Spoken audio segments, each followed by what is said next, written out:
Welcome to Tenor Tech, where I solve the problems you didn't even know you had. You start by adding your Google account directly in iPhone settings so contacts sync system-wide. Tap Settings, go to Contacts, then Accounts, and choose Add Account right arrow Google. Sign in and grant contacts access.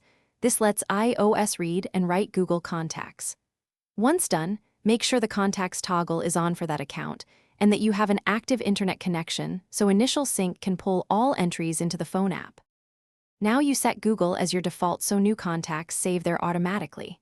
In Settings, right arrow Contacts, choose Default Account and select your Google account. This prevents local-only contacts. Once set, open the Contacts or Phone app and wait for the sync to complete. Large address books can take minutes.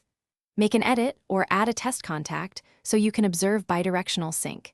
Changes on the iPhone will appear in Google Contacts online and vice versa.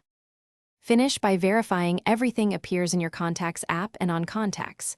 Google, If something's missing, toggle the Contacts switch off, wait 10 seconds, toggle it back on, and force close the Contacts app to prompt a fresh sync. If problems persist, sign out of the Google account or remove and re-add it. This reinitializes sync metadata. One key troubleshooting tip: always confirm you selected Google as default.